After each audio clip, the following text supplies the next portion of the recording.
We turn now to look back at an historic protest in Birmingham, Alabama, 60 years ago today. Beginning May 2nd, 1963, thousands of children began a week-long series of protests against segregation in Birmingham.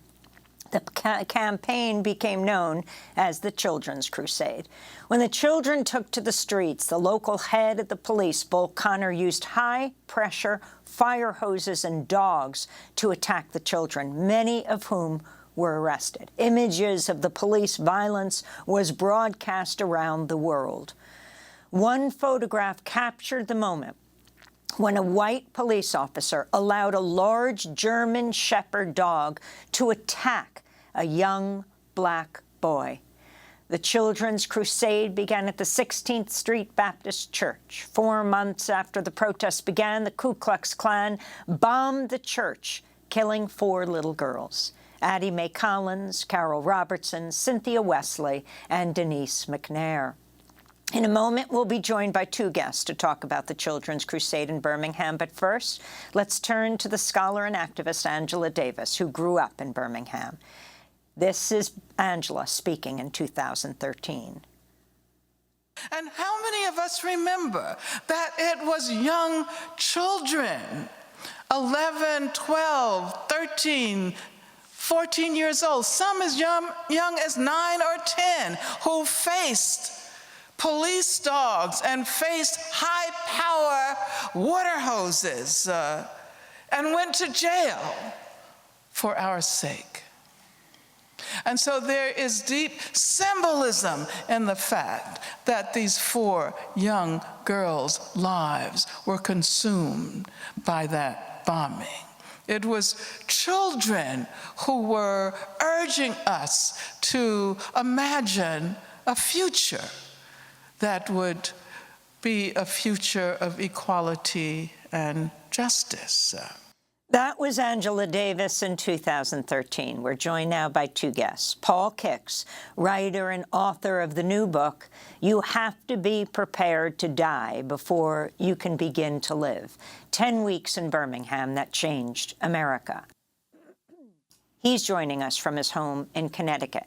And in Birmingham, longtime civil rights activist Janice Kelsey is with us. She joined the Children's Crusade as a 16-year-old in 1963. She wrote about her experience in her own book, I Woke Up with My Mind on Freedom. We welcome you both to Democracy Now! Janice Kelsey, let's begin with you. It was 60 years ago today. I'm sure for you it doesn't seem that long ago. Talk about what happened. I remember 60 years ago today, I woke up with my mind on freedom.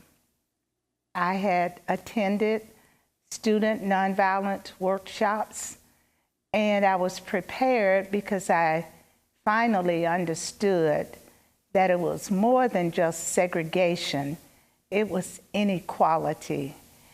And Reverend James Bevel empowered us as youth to do something about it, and I was willing to do that. And talk about what you did. Talk about what it meant to take to the streets and the police violence in response. Well, in the preparation sessions that were held at 16th Street Baptist Church, we had seen film of demonstrations in other places. So I saw people being hit, being called names, and being mistreated for demonstrating.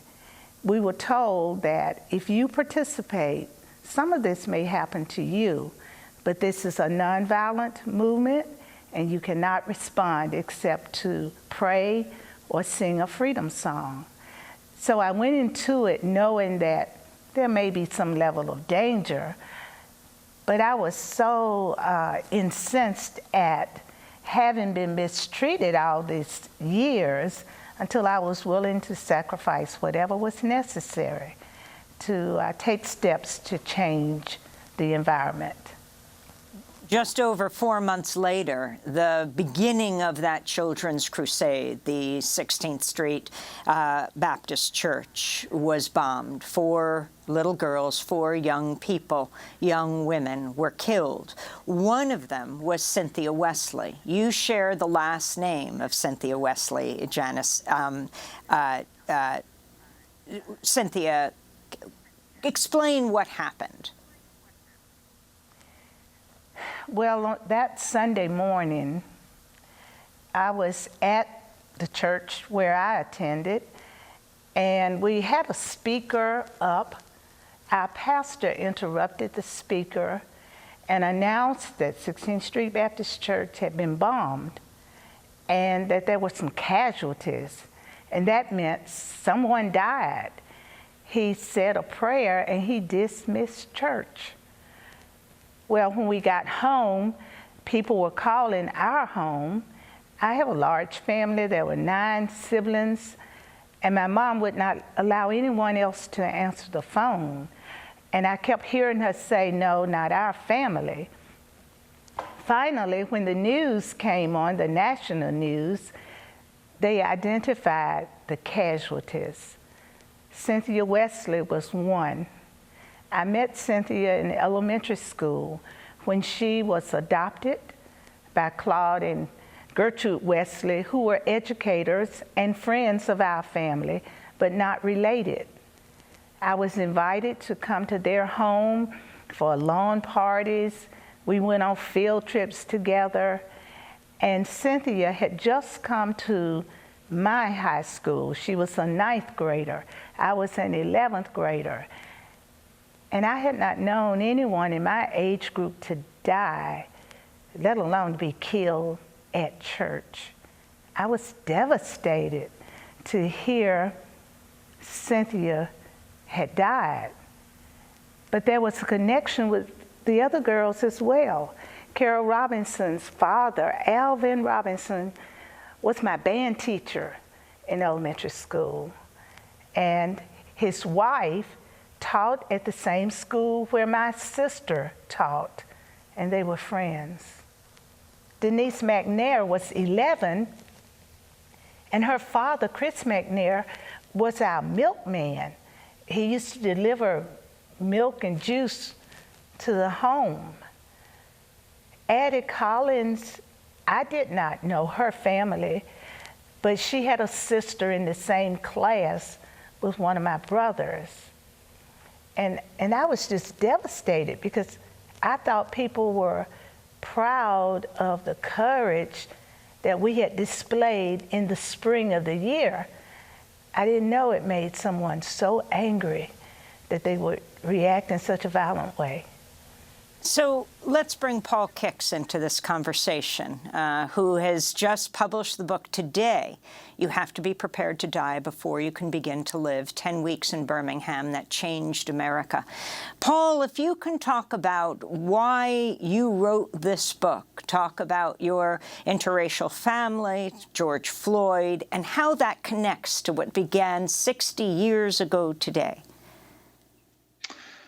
I'll take the last part first. I mean, there was, from emancipation in 1863 to 1963, there was no equality, no sense of anything. That spring changed everything. And to have somebody like Janice, to be able to share this segment with someone like Janice is just, it gives me goosebumps, because just behind me, you see my twin boys.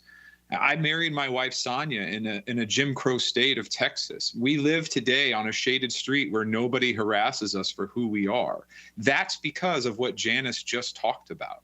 It's the ability to not only, put your life on the line in the moment, but to think about the lives ahead, the people in the future that might benefit from your actions in Birmingham. So my wife, Sonia, grew up in inner city Houston, one neighborhood away from where George Floyd grew up. Her cousins went to the same high school, Yates High, as George. Sonia was the same age as George when George was murdered, 46. And so that's a long way to say that we did not shield our kids from that sort of coverage. It was the first time they'd ever seen something like that happen, where an innocent Black man was killed by police officers. And our twin boys, who are again behind me there in that photo, they were then 9. They had a lot of questions about what that meant for America. There was 2020, the latter half of 2020 was an incredibly difficult time. The boys would often run from the room in tears because of what they saw of George Floyd, because of what they saw. Jacob Blake was somebody else who was shot by Kenosha, Wisconsin cops. One of my twin boys ran from the room saying, "Why do they keep trying to kill us?" It was a hard time, 2020. And I settled on a book project that very quickly became a family project, which was a way to try to inspire our 3 kids about how they might have courage in their own lives. And that extends back to what I see as the most pivotal period in the whole of the 20th century. And that is the spring of 1963 in Birmingham, Alabama. And in particular, what happened on May 2nd and on May 3rd and on May 4th, D-Day, double D-Day, and through that weekend, the Children's Crusade. Let me turn to Vincent Harding for a moment. In 2008, I interviewed Vincent Harding, the pioneering historian, theologian, and civil rights activist. In 1963, Martin Luther King invited him to come to Birmingham, Alabama to help with the campaign. King came especially to our attention there in Birmingham, because there was a whole development in which many of the protesters were young people, in some cases children, who came to play a crucial role in leading the struggle against segregation, partly because many of the adults were afraid to, couldn't afford to, were worried about what would happen to them and their livelihoods if they did it. And the children took the role. They were arrested after the dogs and the fire hoses. They were put in jail. They were not able, after a while, SCLC wasn't able to get all of the bond money that was needed to get everyone out. And King, I remember very much, one Friday afternoon in his motel room, simply said, "I don't know what I can do to get the money to get these folks out, young and old, but I do know that what I can do is to go in there with them." And so he then led a march that was against the law at the time, and he was arrested and put into jail. It was in that context that he took the opportunity to work on that now famous letter from Birmingham jail. That was the late Vincent Harding in 2008, the great historian, scholar, and pastor. He helped write King's famous anti-war speech, Beyond Vietnam, A Time to Break the Silence. Well, this is Dr. Martin Luther King reading part of his letter from the Birmingham jail from the documentary King, a filmed record. You deplore the demonstrations taking place in Birmingham, but your statement, I'm sorry to say, fails to express a similar concern for the conditions that brought about the demonstrations. Birmingham is probably the most thoroughly segregated city in the United States. Its ugly record of brutality is widely known.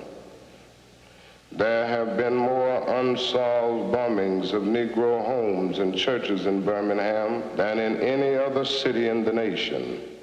These are the hard, brutal facts of the case. You may well ask, why direct action? Why sit-ins, marches, and so forth? Isn't negotiation a better path?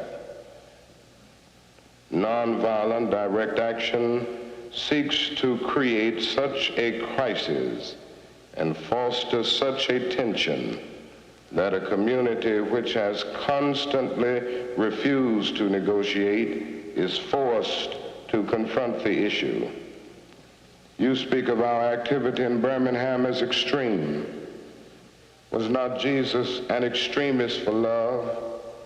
Love your enemies, bless them that curse you, do good to them that hate you, and pray for them which despitefully use you and persecute you. Will we be extremists for the preservation of injustice or for the extension of justice? I have no despair about the future. I have no fear about the outcome of our struggle in Birmingham, even if our motives are at present misunderstood. We will reach the goal of freedom in Birmingham and all over the nation, because the goal of America is freedom. We will win our freedom because the sacred heritage of our nation and the eternal will of the Almighty God are embodied in our echoing demand. From the documentary King, a filmed record, Dr. Martin Luther King reading his letter from a Birmingham jail, which he had written just weeks before the Children's Crusade. Paul Kix, you talked about D-Day and Double D-Day, the horrific picture that begins your book, this famous image from it was May 3rd, 1963, of the 14-year-old African-American boy, this German Shepherd, biting his stomach, and he has such poise. He doesn't seem to be responding, but with dignity. Talk about D-Day and Double D-Day. It altered everything. Janice was saying just a moment ago about Reverend James Bevel. To go into D-Day and Double D-Day was effectively because there was no other choice.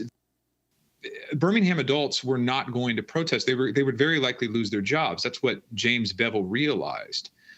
So what the children did, we've seen those images. We've seen people like Janice being attacked with fire hoses. But I just want to frame for the audience what that actually meant.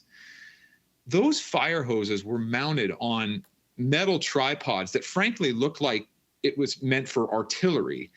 It could knock mortar loose from brick. It could strip bark from a tree at a distance of more than 100 feet. A lot of times kids were hit at less than 50 feet. Some of the raw footage from that day from Double D-Day shows just horrific violence. Kids' clothes just basically disintegrating on them as the water hits them. Kids backflipped in the air as the water hits their face or chest. Kids writhing in pain as the Birmingham Fire Department and Birmingham Police Department keep the water hose right on them at a distance of, again, 15 feet. Sometimes there was a girl, I will never forget this, there was a girl in Birmingham who was slid down the street by the power of the fire hose as she is just writhing in pain and screaming in terror, 50 feet, 60 feet, 70 feet. The camera crews just watched her pass. Then there were the German Shepherds, like Walter Gadsden, the boy you referenced a moment ago. The violence was so grotesque that there were literally war photographers who'd been there, who'd seen battle in World War II. And they said this was as bad as anything they'd ever seen. There was a New York Times reporter by the name of R.W. Apple, who would later be famed. And he said he had never, across all of his years, in all of numerous war zones, he had never seen anything like the images out of Double D-Day, May 3rd, 1963. He had never seen that level of violence anywhere else in his life. We're going to go to break. So that is what happened on that day. The courage that those kids showed that day, the faith that they showed that these images would actually alter America. Again, it led me to write this book because I believe so fiercely that those 10 weeks, that week in particular, the week that we're in right now, altered America forever and for the better. In 2013, I interviewed Sarah Collins Rudolph, who survived the bombing of the 16th Street Baptist Church in Birmingham, Alabama, September 15, 1963. She was 12 years old, hit with shards of glass, lost an eye, was hospitalized for months. Her older sister, Addie Mae Collins, who was 14, died in the blast. Sarah Collins Rudolph described what happened. Yes, I was in the latest lounge when the bomb went off. You know, I remember Cynthia, Denise, and Carole walking inside the lounge area and went over in where the stalls was. So when they came out, Denise passed by Ed and asked my sister to tie the sash on her dress. And I was across from them at the sink. And when Denise asked her to tie the sash, and I was looking at her when she began to tie it, and then all of a sudden, boom! I never did see her finish tying it. So all I could do was call out Jesus, because I didn't know what that loud sound were. And then I called my sister, Addie, Addie, Addie, and she didn't answer me. So I thought that the girls had ran on the other side of the church where the Sunday school area was.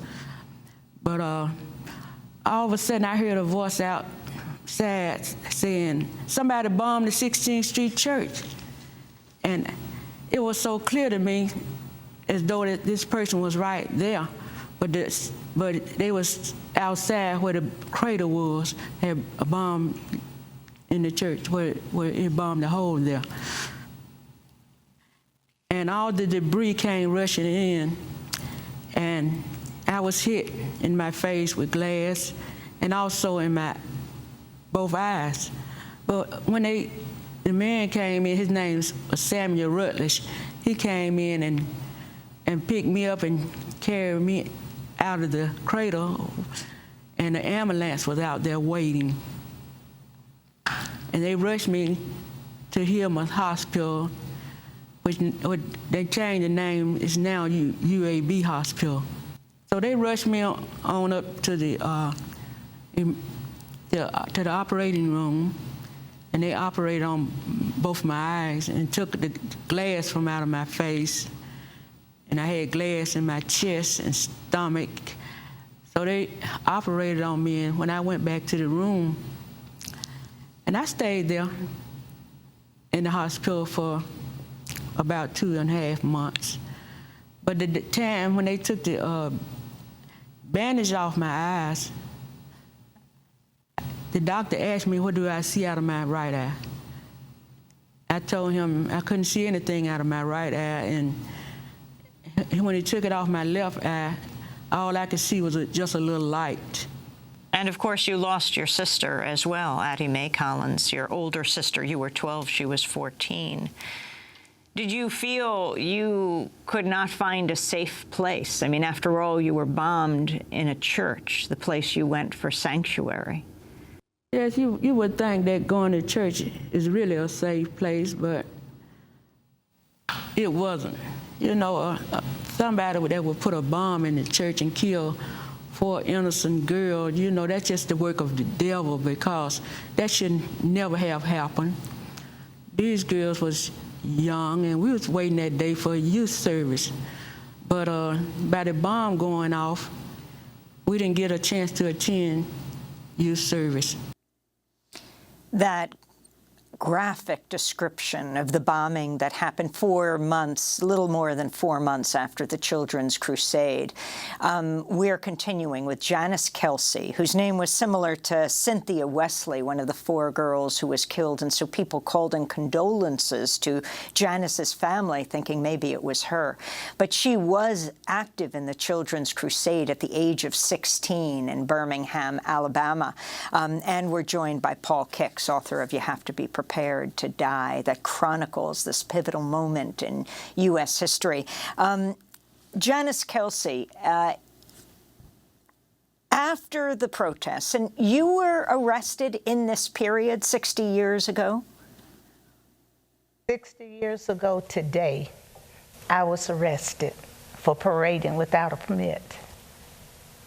Did you ever get slammed by those water hoses, or were you arrested before? I was arrested before the water hoses and the dogs. To show, I think, how powerful your protest was, maybe if you could talk about those who criticized King and the other leaders, saying you shouldn't put children on the front line. I think that was Malcolm X who said real men don't put their children on the firing line. Robert Kennedy also criticized this strategy. Your response to them? Well, we didn't have any other choice. If our parents had protested, they could have lost their jobs, they would have gone to jail, there was no one to take care of us. But as Bevel pointed out to us, we really didn't have anything to lose. We were getting a second-class education, we had all kinds of inequities put upon us, and if we wanted that to change, we were going to be the change agents. We didn't have anything to lose.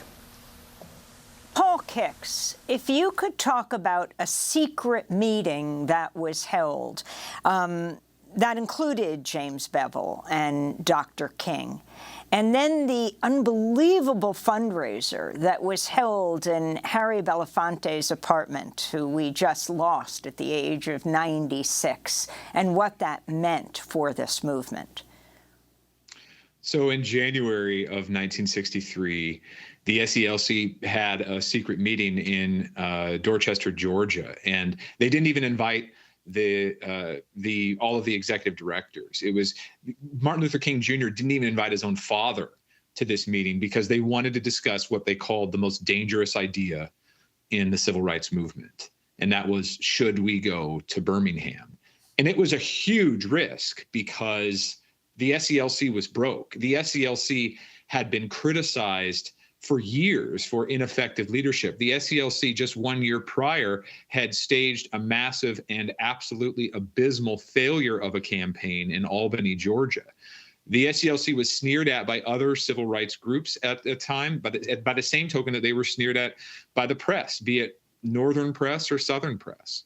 And so this campaign, they decided in that secret meeting in Dorchester, they thought, well, we are either going to break segregation in Birmingham or we are going to be broken by it. There was a real concern that the SCLC would die as a result of this. And in fact, there was a real concern that a lot of SCL members would actually die in Birmingham just for taking part. King even delivered mock eulogies in Dorchester in preparation for what they thought Birmingham would be like. And then you asked the other half of this. And so that was Bevel, Shuttlesworth, King, and Abernathy who had this secret meeting. There were some, the accounts vary as to how many there were. It is somewhere between 11 and 15 people. There were a few other people there as well. But yes, there was a core group of people there. It was Fred Shuttlesworth, Wyatt Walker was there, James Bevel was there, King was there. Those are the four people that end up being the four protagonists in my book. And then a secondary character and hugely influential throughout the entire campaign was Harry Belafonte. And if we flash forward a couple of months, this secret meeting happens in January of 1963. In late March of 1963, just days before Project Confrontation, as it was known, the Birmingham campaign, that was a secret name for it, Project Confrontation. Just days before that campaign launched, there was just as large gamble as to how exactly they were going to try to finance it. And so they go to Harry Belafonte's apartment in New York. And while they are there, Fred Shuttlesworth, who was kind of a regionally known civil rights activist, Janice would know who he was, but he was a Birmingham pastor who was absolutely fearless. And he wowed the donors there that night with just basically stories of his courage and bravery and faith. And at the end of his speech, he said, "You have to be prepared to die before you can begin to live." And that was the line that just amazed the donors. And that night in Belafonte's apartment, They raised $475,000 for the Birmingham campaign, which is akin, I think today, I don't have the calculator in front of me, but something like $4 million in modern currency. And it was the largest ever fundraiser in the SCLC's history. And that was the money that they used, orchestrated almost entirely by Harry Belafonte, to then go into Birmingham. Finally, Janice Kelsey, we just have a minute, but I wanted to end with your voice. 60 years ago today, you were arrested in the Children's Crusade. Your thoughts at this moment and message about what's happening today? It's very discouraging and frightening to see leaders in legislation and governors who are trying to push back on the gains that were made due to the tremendous sacrifices that were made by young people 60 years ago. Not just people like me who went to jail, but people like the 4 girls who were killed at church and the 4 young men who were killed in the communities that same Sunday. A lot of blood sacrifice went forth in order for us to gain the measures that were gained. And it is frightening to see the big push by people in leadership positions to return to the way we were. And I'm hoping and praying that our young people will step up again and say, no, we're not going back. Janice Kelsey. That's what those 2 legislators did. Thank you so much for being with us. Longtime civil rights activist in Birmingham, Alabama, and Paul Kix, You Have to Be Prepared to Die, his new book. Thank you.